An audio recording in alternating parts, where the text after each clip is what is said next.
마태복음 8장 18절부터 22절까지입니다. 마태복음 8장 18절로 22절까지 다 같이 읽겠습니다. 시작. 예수께서 무리를 에호삼을 보시고 저편으로 건너가기를 명하시니라. 한 서기관이 나와 예수께 말씀하되 선생님이여 어디로 가시든지 저는 쫓으리이다. 예수께서 이르시되 여우도 굴이 있고 공중에 새도 거처가 있으되 오직 인자는 머리 둘 곳이 없다 하시더라. 제자 중에 또 하나가 가로되 주여 나로 먼저 가서 내 부친을 장사하게 허락하옵소서. 예수께서 가라사대 죽은 자들로 저희 죽은 자를 장사하게 하고 너는 나를 쫓으라 하시니라. 아멘. 하나님은 목자가 되십니다. 시편 23장에 보면 하나님은 나의 목자시다. 이 세상에 양들이 있는데 우리 사람이 그 양의 목자고 또 사람에게도 목자가 필요한데 그 하나님께서 우리의 목자가 되신다고 성경에 그렇게 나와 있습니다. 그러니까 하나님을 모를 때에는 사람들이 자기가 목자가 필요한지도 모르게 되고 또 필요할지라도 하나님이 목자가 아니라 어떤 사람, 어떤 자기가 뭔가 바라는 꿈, 소원 그런 것이 자기를 이끌고 간다고 보게 되죠. 그런데 하나님께서 세상에 우리가 사람들이 하나님을 모르는 중에도 나름대로 선생님이나 스승이나 또 가르침을 주는 위대한 사람들과 목자들이 실제로 많이 있죠. 그런데 그 어떤 대단한 사람보다도 더 뛰어난 분이 전능하신 하나님이시니까 하나님을 자기 목자로 삼는다면 최고가 아니겠습니까? 하나님은 전능자시니까 세상에 있는 최고의 목자들이 있다 했을 때 그 모든 사람으로 된 목자들을 다 모아놓은 것보다 더 크고 영화롭고 영원하시고 조금도 어둠이 없고 거짓말하지 할 수가 없고 변치 아니하시고 참되시는 하나님을 자기 목자가 된다면 하나님이 자기 목자가 된다면 그 사람보다 더 복 있는 사람이 어디 있겠습니까? 그러니까 하나님께서 사람을 택하셔서 그 사람에게 하나님이 목자가 되시는 거예요. 그러니까 세상의 사람들이 하나님의 택함을 받을 때 그 자체가 큰 영광이죠. 그러니 하나님께 택함을 받을 때 세상에서 더 당연히 부귀 영화를 누리게 되고 잘 되는 일이 많죠. 그런데 그 잘 되는 것도 참으로 감사하지만 그 모든 것보다 더 귀한 것이 하나님께서 나의 목자가 되시더라고요. 그러니까 나 자신, 우리 자신은 인간인지라 한치 앞이 보이지 않으니까 우리가 지금은 나름대로 잘 하려고 애쓰고 노력하는데 어느 순간에 조금도 생각지도 못한 어려움이 바로 눈앞에 닥쳐오게 되면은 지금까지 했던 그 모든 수고가 하루아침에 수포가 되어버린다는 거예요. 그런 일이 인생사에서 늘 있으니까 얼마나 사람들이 좌절합니까? 그렇게 최선을 다하고 죽을 힘을 다하여 뭔가 이루고 있는데 하루아침에 그것이 다 없어져 버려. 그게 가장 절망스러운 일 중에 하나가 아니겠습니까? 그런데 하나님은 목자시니까 그 모든 일을 아시니까 전지자시니까 미리 항상 뭔가 우리 앞에 어둠이 있다면 하나님께서 그걸 피하게 해주시고 우리 앞에 엄청난 불행과 어떤 것이 다가오고 있다면 하나님께서 피하게 해주신다는 거예요. 그러니까 목자죠. 그러니까 성경에서 알려주는 것이 하나님은 우리의 목자도 되지만 나의 목자. 그런데 하나님께서 아담과 하와를 처음에 지으셨는데 하나님의 것이죠. 아담과 하와도 하나님의 것이고 에덴 동산도 하나님의 것이고 다 하나님의 것이죠. 하나님의 사람이죠. 그런데 하나님의 사람을 마귀가 뱀을 통하여서 유혹하여서 하나님께 범죄하여서 하나님으로부터 끊어지게 만들더란 거예요. 죄란 것은 쇠기가 박히다. 나무로 치면은 쇠기가 박히고 거기서 끊어지는 것 아니에요. 뿌리로부터 끊어지는 것이거든요. 그러니까 죄를 범하게 되니까 하나님에서 끊어지니까 워낙에 하나님이 자기의 것이었는데 죄를 범하니까 하나님에게서 이렇게 끊기지니까 잃어버리더란 거예요. 그래서 예수께서 이 땅에 오셔서 하시는 말씀이 내가 온 것은 인자가 온 것은 잃어버린 자를 찾으러 왔다. 원악이 하나님의 것이라는 거예요. 예수께서 또 다른 데 말씀하실 때에 너희도 세상에 있을 때에 어떤 드라크마 하나를 잃게 되면은 찾을 때까지 찾지 않느냐. 우리도 자신에게 살면서 귀한 것들, 소중한 것들 있기 마련인데 물품이 되든지 기억이 되든지 사람이 되었든지 간에 그걸 만약에 그걸 잃어버리지 않으려고 가장 귀중한 곳에, 가장 안전한 곳에 보관하지 않습니까? 예, 내게 가장 잃어버리면 안 되는 가장 귀한 것이니까, 가장 소중한 것이니까. 그런데 만약 그것을 잃어버리게 되면 어떻게 되느냐? 그걸 찾을 때까지 찾지 않는다. 가끔씩 너무 안타까운 이야기를 듣게 되는데 지금도 길에 가면은 부모님이 그렇게 한 것 같아요. 길에 보면은 이 아이를 잃어버렸는데 잃어버릴 때 당신 나이가 뭐 10살, 몇 살, 열 몇 살. 지금 벌써 20, 30년 지났으니까 얼굴이 완전히 바뀌어 있겠죠. 살아있어도. 직접 보아도 아마 자기 자식인지 알아보지 못할 수 있단 말이죠. 그런데도 20년, 30년 전인데도 지금까지도 부모는 자기 자식, 잃어버린 자식을 찾고 있는 거예요. 살아있는지 아무도 모르죠. 죽었는지도. 그런데도 아직 죽었다는 확실한 뭔가 없으니까 계속 살아있다고 보고 계속 찾고 있는 거예요. 하나님이 인간도 자기의 가장 귀중한 어떤 자녀를 잃어버렸을 때 끝까지 찾는 것이 인간사인데 하나님은 인간보다 억만 배보다 더 크신 분인데 자기 것을 잃어버렸으니 하나님이 가만 계시는가? 찾기까지 찾으시는 분이다. 어떻게 찾으시느냐? 자기의 독생자를 세상에 직접 보내셔서라도 예수님이 공생의 동안에 매일같이 이스라엘 방방곡곡 이스라엘이 가보시면 알지만은 다 이렇게 한국처럼 이렇게 산지가 굉장히 많습니다. 산지는 많고 그런데 그 산도 그 다음에 산과 산 사이에 골짜기나 또 평지가 있지 않습니까? 거기가 또 다 광야요. 특히 이스라엘의 북쪽과 남쪽으로 되어 있는데 남쪽은 다 산이 있는데 생각해 보세요. 산은 있고 한국처럼 똑같습니다. 그렇게 보면 됩니다. 어디 충청도나 이런 강원도 같이 산이 많죠. 그런 지형인데 나무가 하나도 없어. 평지에 그냥 평지에 광야로 가도 힘든데 곳곳에 산지고 그 다음에 평지 있으면 골짜기 또 내려가야 되는데 이게 다 광야요. 얼마나 힘든지 말도. 그걸 이동하려면 그 산지로 가야 되면 광야길이고 산이 없으니까 나무가 없으니까 그늘도 없고 물도 없어. 그러니까 한 번 어디 간다면 이건 뭐 진짜 작정하고 가야 되는 거예요. 잘못하면 큰일 나죠. 그런데 거기에 또 그들은 먹고 살기 위해서 양을 키워야 되는 거예요. 왜? 거기서 제대로 농사가 안 되니까. 그런데 양을 키워야만 자기 식구들이 먹고 사는 거니까. 그 양은 거기서 나무가 거의 없는 곳에 어떻게 살겠느냐. 나무 잎사귀를 양들은 먹어야 되니까. 목자가 절대적인 거예요. 그러니까 이스라엘 땅에 한번 가보시면은 왜 하나님이 나의 목자는 거예요. 목자가 없으면 거기는 살 방법이 없는 곳이라는 거예요. 우리 같이 한국은 얼마나 이게 참 좋습니까? 이렇게 지금 보면 엄청나게 나무들이 숲들이 저렇게 우거져요. 곳곳에 나무가 많으니까 시원한 계곡이 있고 계곡물이 또 얼마나 맑고 물이 목마를 일이 없단 말이죠. 좀 더우면 나무 밑에 가서 이렇게 쉴 수 있는 곳이니까. 그런데 이스라엘은 아니에요. 나무가 없어. 광야니까요. 햇빛은 또 얼마나 내리쬐는데. 그런데 거기를 하나님이 젖과 꿀이 흐르는 가나안 땅이라고 그 땅을 주신 거예요. 그러니까 하나님으로 의지하지 않으면 살 수가 없는 곳이거든요.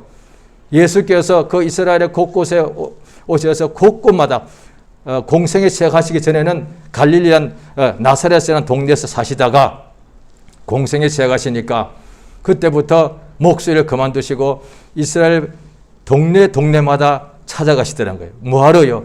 구경하러요? 다른 동네 어떤 맛있는 거 뭘 먹으러요? 아니요. 잃어버린 양을 찾으러 가는 게. 그러니까 예수님께서 어떻게 보니까 세리의 집에도 들어가시니까 바리새파 사람들이 어떻게 저 죄인 중에서 괴수의 집에 들어가냐 이거예요.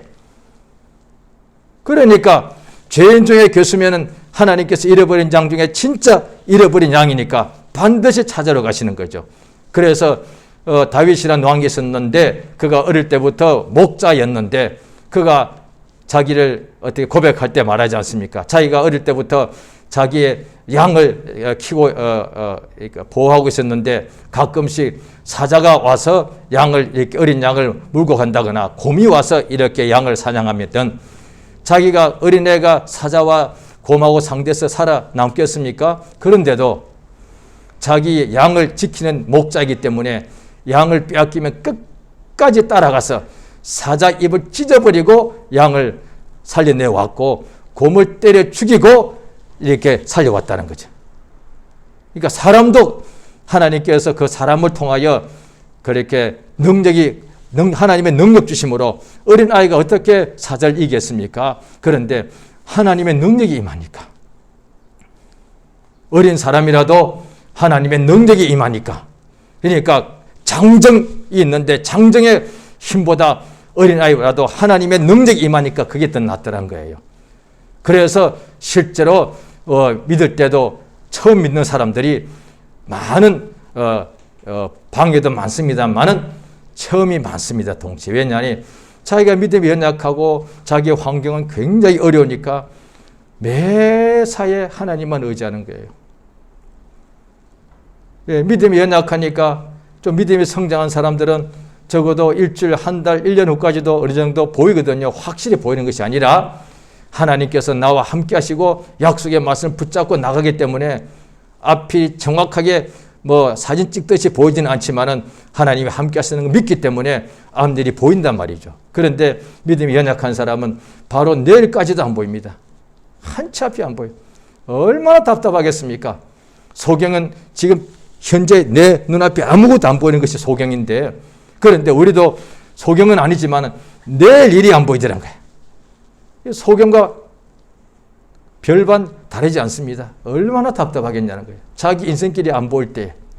그래서 젊은 사람들이 그 부분 때문에 힘들거든요. 나이 든 사람들도 몇십 년 전에는 다 젊은 사람이었는데 그런데 이제는 인생을 거의 다 살아봤으니까 앞길이 안 보인다는 거지. 이제 거의 앞이 다 보이죠. 왜 살아온 길이 그대로 봤으니 앞으로 어떻게 될지 거의 다 보입니다.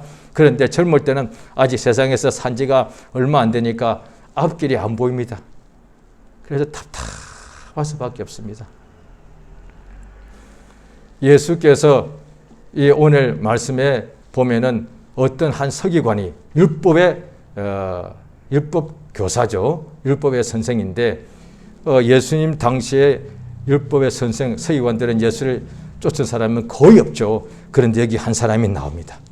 여기 오늘 본문 마태복음 8장에 보시게 되면은 18절에 무리가 예수를 막 애워싸고 그럴 때 한 서기관이 예수께 나와서 말씀을 드리는데 선생님 어디로 가시든지 저는 쫓겠습니다. 이랬습니다. 율법의 선생 그 당시 서기관들이 예수를 따른 사람은 거의 없었다니까요. 이 사람은 한 100명에 1명 정도 있을까 말까 아마 그런 사람이 있을 거예요. 그런데 사람들이 다 보고 있는 데서 또 어디는 보면은 이런 사람들이 믿으면은 혹시 쫓겨날까 봐 밤에 조용히 예수께 온 사람도 있죠. 이름이 니고데모라고 성경에 나와 있죠. 그런데 이 서기관은 다 보는 데서 와가지고 선생님 어디로 가시든지 저는 쫓겠습니다. 그랬다. 예수님께서 그러면 놀랍게 감동되셔가지고 왜 서기관이 예수 앞에 나온 거니까 예수님이 놀라서 이야 야 너 참 대단하다 고맙다 이랬어야 될 것 같은데 그게 아니라 인자는 여우도 굴이 있지 않느냐. 공중에 나는 참새도 보금자리가 있다. 모든 새와 모든 짐승은 다 자기의 밤에 자기 안전한 장소, 굴이 되었든 간에 토굴이 되었든 가지 위에 어떤 보금자리가 되었든 간에 자기 안전한 곳이 있다. 그런데 인자는 머리에 둘 곳이 없다. 왜 이런 말 하셨겠어요? 나를 따라오려면 너도 그렇게 된다는 거예요. 예수님을 따라오겠다 그러니까 예수님은 머리에 둘 곳이 없으니까 예수를 따라가면 너도 머리에 둘 곳이 없다는 거예요. 실제로 예수를 따라가는 사람은 예수님 당시에 공생애 동안에 예수를 따라간 12사도들이 있죠. 항상 예수와 같이 다녔으니까 그날부터 예수를 따라간 그날부터 자기 집이 없는 거예요. 왜? 있는 집도 버리고 따라갔으니까. 예수가 가는 곳곳마다 따라가야 되니까 그냥 예수를 만나기 전에 있었던 안전한 자기 집, 편안한 삶이라는 것이 없어지는 거예요. 그게 예수를 따라가면 그렇게 되는 거죠. 그런데 이 사람은 예수님 보고 선생님이라고 했단 말이에요. 그런데 그 다음에 또 한 제자 중 또 하나가 가로되 주여, 이 사람은 주라고 부릅니다. 앞에 서기관은 선생님이라고 불렀고, 이때 여기서는 주여, 나로 먼저 가서 내 아버지를 장사하게 해달라고. 아버지가 막 돌아가신 모양입니다. 그런데 예수께서 뭐라고 하셨느냐? 죽은 자들로 저희 죽은 자를 장사하게 하고 너는 나를 쫓아라. 여기에 앞에 말씀은 조금 이해가 그렇게 어렵지 않습니다만 22절은 조금 이해가 어려울 수가 있습니다. 죽은 자들로 죽은 자를 장사하게 하라. 이게 무슨 뜻이냐는 거예요. 그러니까 죽은 자들로 죽은 자를 장사하게 하라 할 때 이 죽은 자는 당연히 이 사람의 제자의 아버지겠죠. 그러면 앞에 죽은 자들이 누구냐? 뒤에 죽은 자는 당연히 이 제자의 아버지 부친일 거고, 그런데 이 죽은 부친을 장사하는 사람은 누구냐? 죽은 자들이라. 죽은 자들이 만약에 당연히 죽은 자면 이제 죽은 사람이죠. 죽은 사람이 이미 무덤 속에 가 있는데 이 무덤 속에 있는 사람들이 죽은 사람을 장사한다는 거. 예수님이 그걸 모를 리가 없는데 그건 말이 안 되는 얘기죠. 당연히 그게 아닌 줄 알 수가 있죠. 그럼 뭐냐니? 그 다음에 살아있지만 죽은 사람. 주의 말씀에 성경의 신구작 보면은 살아서나 죽은 자들. 그게 뭐예요? 그러니까 육체는 살아있지만 영이 죽은 자들. 그리고 에베소서에도 나오죠. 너희 허물과 죄로 죽었던 너희를 살리셨도다. 2장에 나옵니다. 그러니까 우리가 에베소 사람들이 우리가 언제 죽었어요? 지금까지 건강히 살아있는데, 그런데 성경을 쓴 바울 선생은 너희 허물과 죄로 너희가 과거에 죽었었지 않았느냐? 우리가 언제 죽었어요? 영혼이단 말이죠. 영혼. 그러니까 영혼이 죽은 자, 영혼이 생명이 없는 자죠. 그러니까 예수님 앞에 많은 바리새파 사람들이 와서 예수를 막 이렇게 비판하고 했단 말이죠. 그럴 때 예수께서 너희 아비는 마귀다라고 했다.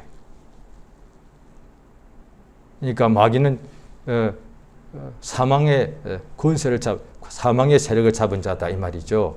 그러니까 영혼이 죽은 자, 육체는 다 살아있는데 우리 모든 산 사람들이, 그런데 육체는 살아있으니까 똑같습니다. 그런데 육체 안에 있는 영혼이 있는데 영혼이 산 사람과 죽은 사람이 완전히 구별이 된다는 거예요. 그러니까 영혼이 어떻게 사느냐, 어떻게 죽은, 죄로 허물로 이미 다 영혼이 죽은 상태인데 죄인들은 예수를 믿으면 영원한 생명을 얻게 되는 거죠. 그러니까 예수 믿어서 산 사람이 있고 영원히 산 사람이 있는데, 죽은 사람에게는 영원히 죽은 사람으로 장사 지내고 너는 나를 쫓아라 하신다는 거예요. 우리가 땅에 살 때에 누구든지 다 자기 하는 일이 잘 되길 원하지 않겠습니까? 학생이라면 공부를 정말 잘하고 싶고 1등하고 싶을 거예요. 만약에 그 반에 꼴찌가 있다 합시다. 그런데 사람들은 그 반에 꼴찌가 있을 때 그 아이는 조금도 공부에 대해서 관심이 없다고 볼 수가 있죠. 외모가 그렇게 보이니까. 그런데 그 꼴찌한테 진짜 속마음을 물어보면 아마 똑같을 겁니다. 저도 1등하고 싶어요. 그런데 그게 안 되니까. 여러 가지 이유로 안 되죠. 공부를 어떻게 하는지 모를 수도 있고, 공부하려는데 온 집안에 방해가 많을 수도 있고, 공부할 수 없는 환경이 있거든요. 또 아니면은 자기가 공부할 수 있는 환경이 때문에 자기가 계속해서 재미난 일이 많아서 공부보다 더 좌우간 자기도 공부를 잘하고 싶은 거예요. 그러니까 사업하는 사람 있다 합시다. 사업하는 사람 100이면 100 다 물어보면 정말 사업을 시작했으니까 사업 다 잘하고 싶어. 다 성공하고 싶어란 말이에요.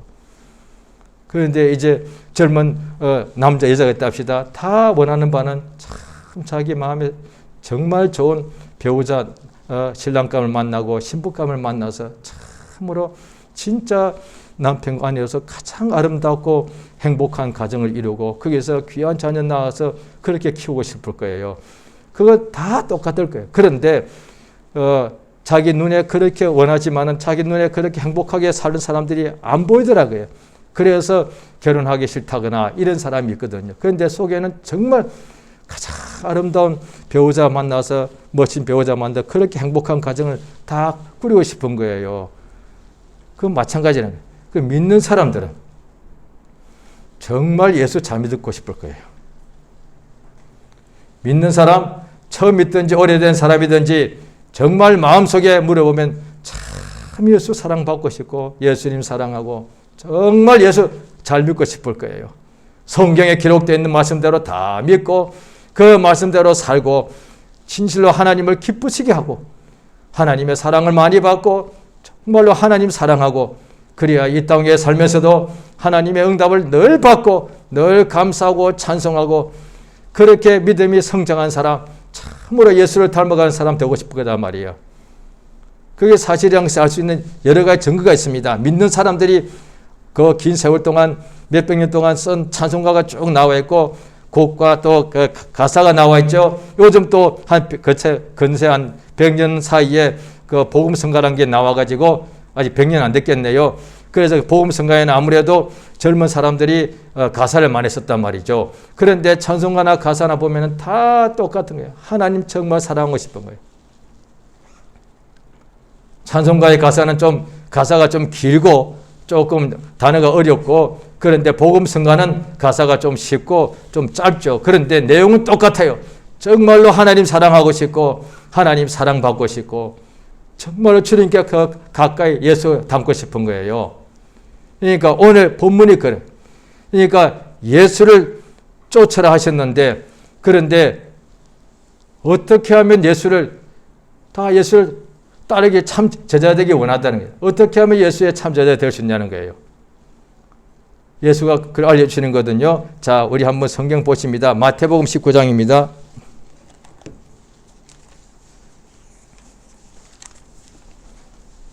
마태복음 19장 16절에 보면 어떤 사람이 부자 청년이 와서 내가 선생님이여 무슨 일 선한 일을 하여 영생을 얻겠습니까? 이렇게 말합니다. 조금 전에 마태복음 오늘 본문에 보아도 서기관이 예수님 보고 주라고 하지 않고 선생님이라 그랬습니다. 이 사람도 부자 청년도 선생님 내가 무슨 선한 일을 하여 영생을 얻겠습니까? 마태복음 19장 16절입니다. 예수께서 계명을 지키라니까 이 계명 어려서부터 다 지켰다고 말합니다. 예수께서 그 청년 보고 온전하고 잘 뛴데 내 소유를 다 팔아서 21절입니다. 가난한 자들을 주라 그리하면 하늘에서 부하가 내게 있을 것이다. 그리고 와서 나를 쫓으라 하시니 청년이 재물이 많은 거로 말씀을 듣고 근심하며 가더라. 이렇게 됐습니다. 자, 그때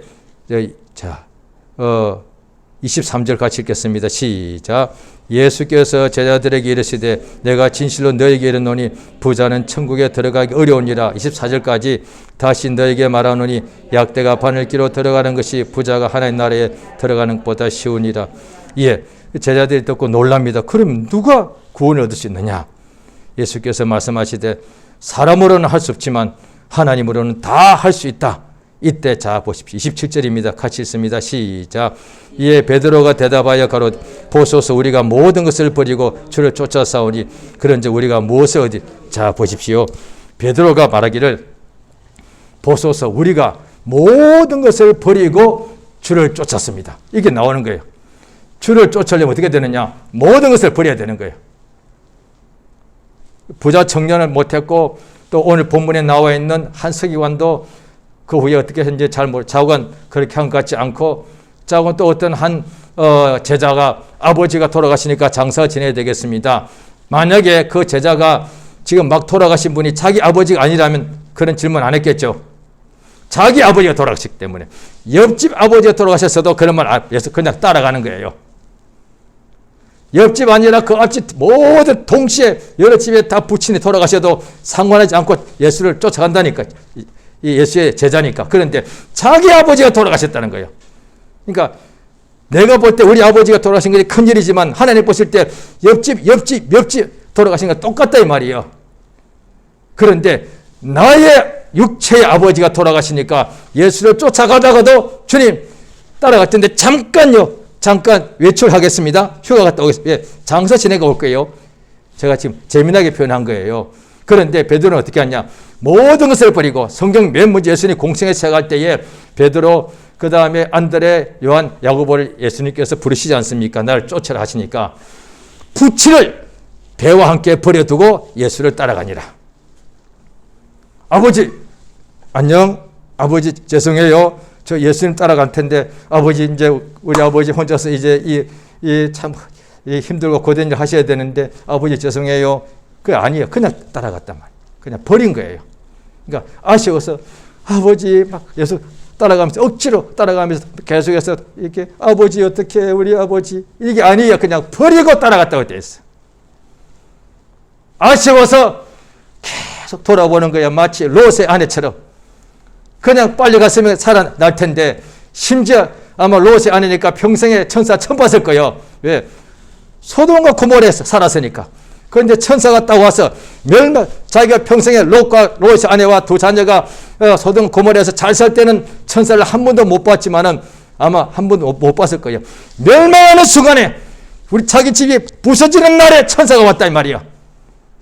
이 땅에 살 때도 우리가 살 때 믿는 사람들이 평상시에 천사를 한 번도 못 보셨단 말이야. 그렇다고 해서 믿음이 연약할 수도 있죠. 그런데 정작 망하게 되었을 때 하나님이 천사를 보니 얼마나 가능하단 말이야. 보통은 평안할 때 천사가 안 보이는데 오늘 망하게 생겼는데 천사를 어디서 봐? 할 수 있단 말이야. 아니에요. 자원 천사가 와서 손을 붙잡고서 이끌고 갔는데 그냥 따라갔으면 될 것. 또 천사가 부탁합니다. 명령합니다. 절대로 뒤를 돌아보지 마라. 분명히 이야기했는데 불과 이를테면 10분 전에 이야기했는데 가다가 뒤에서 쿵쾅쿵 하니까 아쉬워가지고 얼마나 근데 한번 탁 돌아봤는데 그냥 소금 기둥이 됐단 말이에요. 다음 기회에 한번 이스라엘 유대에 가시면은 소금 기둥이 신기하게 그러니까 꼭 롯이 아니라고는 볼 수 없습니다만은 좌우간 그냥 광야예요. 광야인데 근데 길이 있는데 그냥 소금 기둥이 그냥 그 길 옆에 거대한 기둥처럼 그냥 서 있어. 그게 그 신기합니다. 그게 소금 기둥이 왜 실제 소금 기둥이 한 사람 한 2m 정도 큰 게 크게 서 있습니다. 거기에 소금 기둥이 왜 서 있어? 실제로 서 있습니다. 그래서 여기 롯이 아니다 이렇게 말하기도 하거든요. 그런데 좌우간 뒤를 돌아보는 게 아쉬워가지고 예수를 따라갈 때에 이 베드로가 그렇게 말합니다. 하나님이 예수 광야한 게 아니에요. 보십시오. 우리는 모든 것을 버리고 주를 쫓았습니다. 그런 즉 우리가 무엇을 얻겠습니까? 라고 물어봤습니다. 왜? 이 땅에 있는 모든 소중한 걸 다 버리고 예수를 쫓았으니까 뭔가 얻어야 될 거 아니에요. 나는 그런 데 관심 없어요. 그거는 믿음도 아니고 아무것도 아니에요. 그거는 무슨 어떤 불교적 동양 철학적인 영향입니다. 뭐 다 벗어버리고 다 내려놔버리고 기독교는 그거 아니에요. 땅의 것을 버리고 하늘의 것을 소유하는 거예요.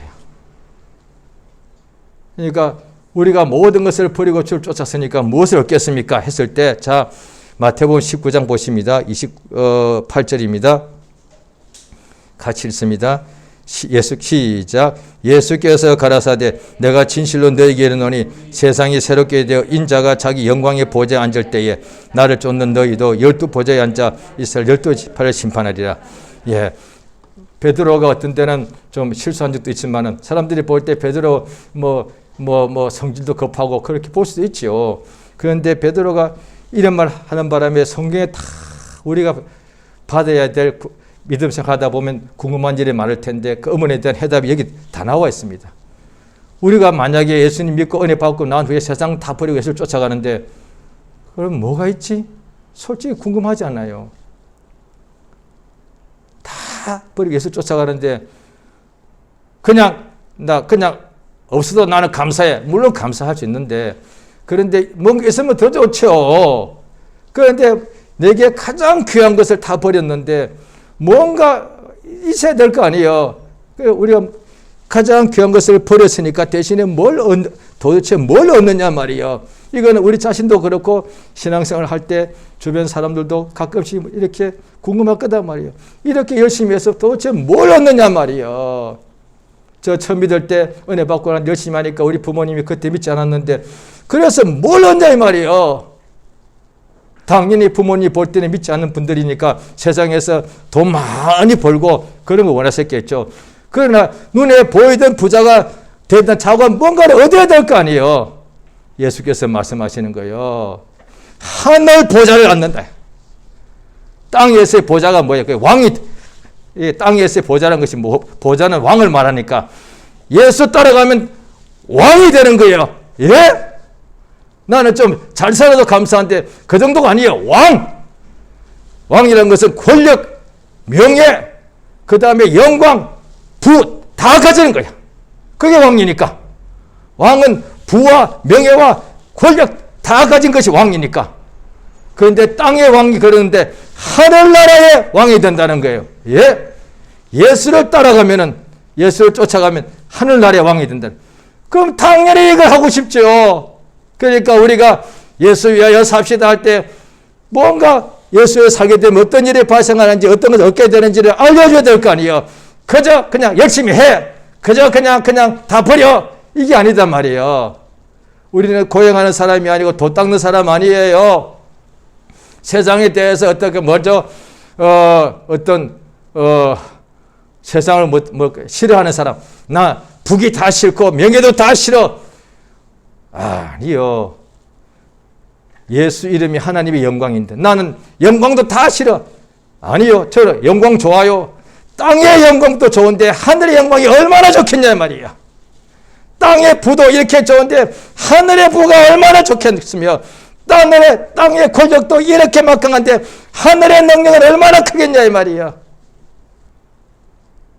예수께서 너희는 이렇게 기도하라 말씀하시며 나라와 권세와 영광이 아버지께 영원히 있사옵나이다. 아버지는 나라도 없고 아버지는 영광도 없고 그게 아니다 이 말이야. 나라도 영광도 권세도 아버지께 영원히 있단 말이야. 그 아버지의 자녀가 우리다 말이야. 하늘에 계신 우리 아버지. 그 아버지가 하나님 아버지가 우리 아버지니까 우리는 당연히 그에게 그의 모든 하늘나라의 나라와 영광과 권세를 우리는 상속한단 말이에요.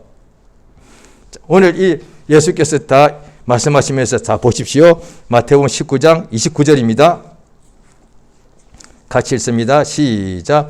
또 내 이름을 위하여 집이나 형제나 자매나 부모나 자식이나 전토를 벌인 자마다 여러 배를 받고 또 영생을 상속하리라. 30절. 그러나 먼저 된 자로서 나중되고 나중된 자로서 먼저 될 자가 많으니라. 예수님 알려주십니다. 내 이름을 위하여 집도 버렸습니다. 세상에 지금도 집이 꼭 자기 집이 있어야 될 만큼 소중하지 않습니까? 2000년 전이에요. 집이나 형제나 자매나 부모나 자식이나 전토 진짜 다 버린 거예요. 사람에게 지금 소중하게 전부 다 있습니다. 나의 부모님, 아버지, 어머니, 나의 형제, 나의 자매, 나의 자식, 또 다른 데는 처자라고 되어 있습니다. 내 아내, 내 자식, 그 다음에 나의 전토, 가진 땅, 내 집 전부 다 버렸다는 거예요. 그래야 예수를 온전히 따라갈 수 있으니까. 이야. 그렇게 따랐거든요. 12명이요. 그런데 그들이 나중에 예수를 버립니다. 이미 다 알고 있죠. 이걸 다 버리고 3년 반 동안 예수를 따라간 이 베드로나 요한 이 사람들이 마지막에 예수를 버립니다. 그러니까 이걸 다 버리고 따랐으니까 예수를 끝까지 따라갔습니다. 그런데 마지막 순간에 예수를 버렸습니다. 왜요? 이유는 다 알고 있죠? 딱 한 가지를 마지막까지 안 버린 거예요. 부모, 형제, 처와 자식, 전토 다 버렸는데 한 가지를 못 버려서 그래요. 자, 누가복음 우리 14장을 보시겠습니다.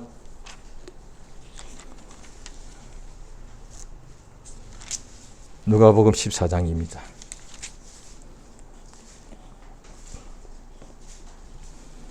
누가복음 14장 25절 있습니다. 누가복음 14장 25절부터 있습니다. 27절까지요. 시작. 허다한 무리가 함께 갈새 예수께서 돌이키사 이르시되 무려 내게 오는 자가 자기 부모와 처자와 형제와 자매와 자기 목숨까지 미워하지 아니하면 여기 나의 제자가 되지 못하고 누구든지 자기 십자가를 지고 나를 쫓지 않는 자도 여기 나의 제자가 되지 못하리라. 예. 십자가에서 가장 그 당시에 가장 죄를 흉악함. 보통 죄인도 사형 판결할 때 보통 이렇게 참수형, 칼로 목을 베우고 이렇게 죽였거든요. 그런데 그 중에 가장 악질은 십자가형으로 죽였단 말이에요. 왜냐하니 너무 수치스럽고 너무 고통스러우니까.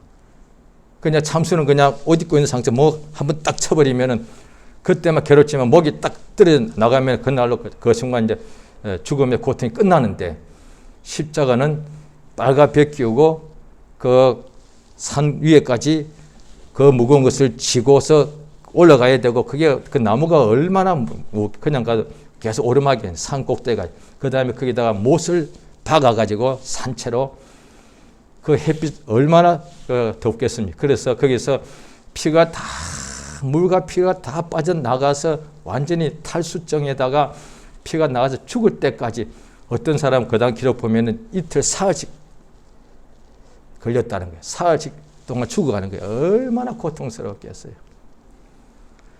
그 십자가를 지고 예수를 쫓아야 되는 거예요. 그게 뭐냐니, 여기에 보면은 내게 오는 자가 자기 부모입니다. 자기의 처와 자식, 자기 형제, 자기 자매 및 자기 목숨까지 미워하지 않으면 못 따라간다는 거예요. 12사도가 예수를 3년 반이나 잘 따라가다가 실제로 그들은 아버지, 부모, 재산을 버리고 따라갔단 말이에요. 그래서 3년 반 동안 잘 따라갔다니까요.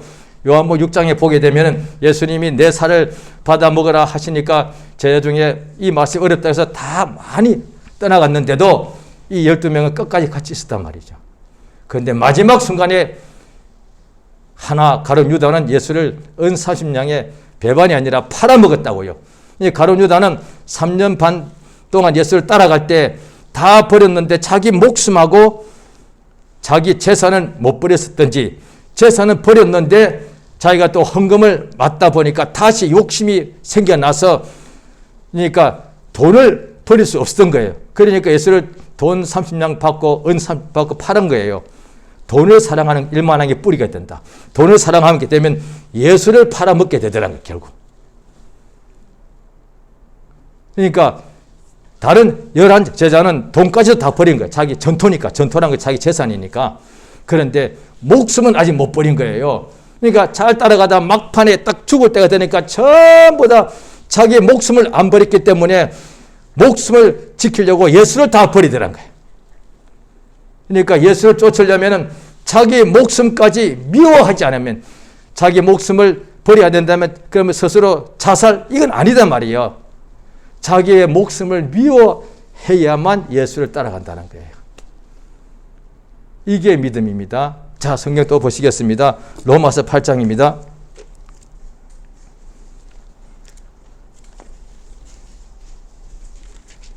로마서 8장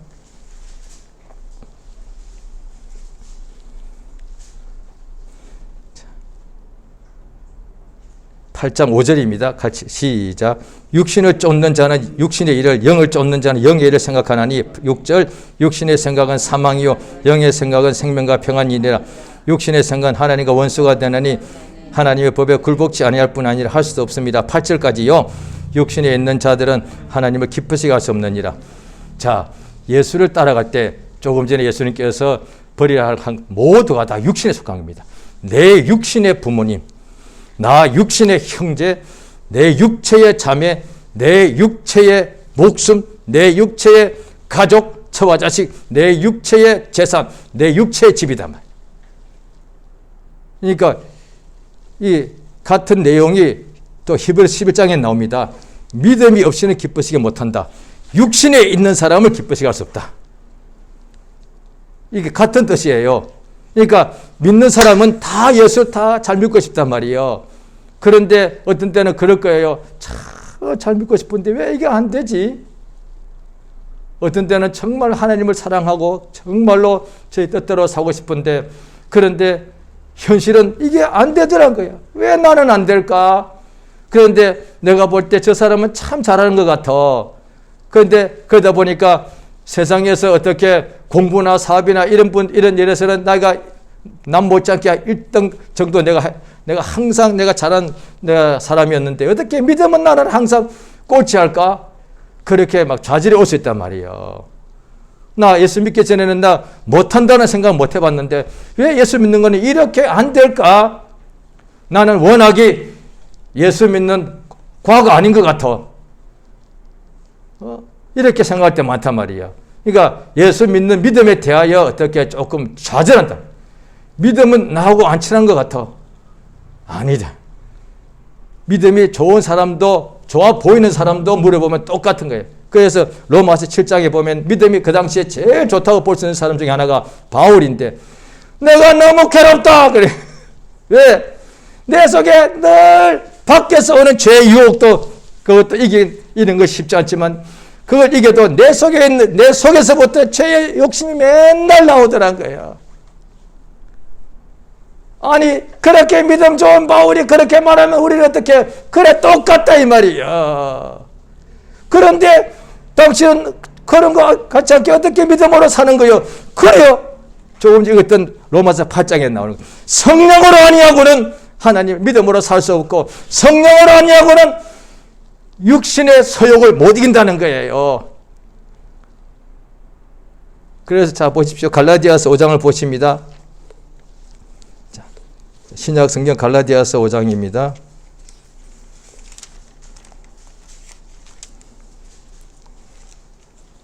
(5장 16절) 같이 읽습니다. 갈라디아서 신약 성경 308페이지입니다.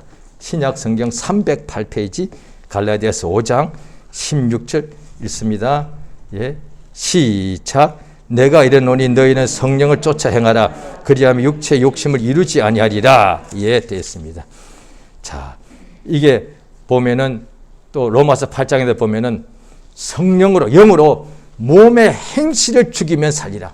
몸을 죽이는 게 아니에요. 이걸 성경을 읽긴 읽었는데 확실히 이해 못하면 오해할 수가 있습니다. 그래서 어떻게 하느냐. 고행하는 사람이 2000년 기독교 역사에 보면 고행을 많이 합니다. 나 결혼 안 해.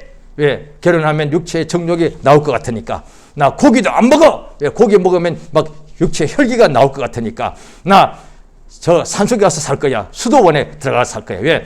뭔가 사람을 보면 또 욕심이 나올 것 같으니까. 나 그래서 자기 몸을 항상 어떤 때는 채찍 만들어서 막 때리는 거예요. 기독교 역사를 보면 그런 일이 많아. 막 자기를 막 자기 몸을 학대하는 거예요. 왜? 이놈의 몸 때문에 예수를 못 믿고 이놈의 몸 때문에 맨날 죄를 범하고 이놈의 몸 때문에 기도도 하기 싫고 이러니까 이 몸을 내가 그냥 때려야지. 몸을 죽이면 안 되는 거예요. 몸의 행실. 더 정확하게 말하면 갈라디아 5장의 몸 속에 있는 행실이 왜 그렇게 나오느냐. 그 속에 욕심이 있기 때문에 육신의 욕심. 이거는 죽는 날까지 있기 때문에 이걸 못 이기는 거예요. 인간이 어떻게 이겨요? 인간의 육체의 욕심 못 이겨요. 그건 절대 불가능해요. 그런데 사람은 할 수 없는데 하나님으로는 다 할 수 있다. 성령을 받으면 된다는 거예요. 그러니까 성령 받으면 믿는 사람들이 하는 일 당연히 세상에서 다 잘 될 수가 있죠. 그런데 그 어떤 것보다도 아무리 세상 일을 잘해도 자기 속에 있는 죄의 욕심은 못 이기지 않습니까? 이 성령 하나님이 구약 때 천사들이 내 몸 밖에 와서 우리를 도와줘도 육체의 욕심은 못 이기더란 거예요. 그런데 인간의 육체의 이 욕심, 죄의 욕심을 이길 수 있는 것은 이 속에 성령이 임하셔서 성령 하나님이 죄의 욕심을 이기는 것 밖에는 길이 없단 말이에요. 그래서 성령 밖에 없다 이렇게 말해도 되는 거예요. 믿음으로 산다. 그 히브리서 11장에 보게 되면 믿음이 없으면 주를 기쁘시게 못한다. 그래 놓고서 12장에 딱 넘어가자마자 믿음의 주요 온전케 하시는 이 예수를 바라보자. 그러니까 예수를 쫓으라 할 때 예수를 따라가는 것이 믿음인데 믿음의 주 예수를 바라보는 것이다 말이야. 그러니까 육신의 소욕으로 살 것이냐 예수를 믿는 믿음으로 살 것이냐. 성령이 하시는 역사는 우리 모두에게 믿음을 주시는 것이고 육체는 계속 욕심이 나와서 죄를 짓게 하는 것이고 성령은 육체의 욕심이 있는 인간 속에 들어와서 이 속에서 예수를 바라보게, 예수를 믿게, 예수 이름을 부르게 도와주시는 거야. 얼마나 감사해요. 이 육체의 욕심을 없애버리거나 하나님이 오셔가지고 우리 몸을 머리만 빼놓고 몸 밑으로 완전히 바꿔버려. 일테면 앞으로 한 100년, 200년 지나면 세상이 그때까지 있으면 그럴 때가 올지 모르겠습니다. 머리만 빼놓고 몸 밑으로는 새로 싹 바꿔버린 거예요. 뭐 기계가 됐든 뭐가 됐든지 간에. 예수 믿는 사람들이 자기 몸이 항상 육체 욕심이 나오니까 이거 바꾸면 안 될까? 하나님은 그렇게 하시는 분 아니에요.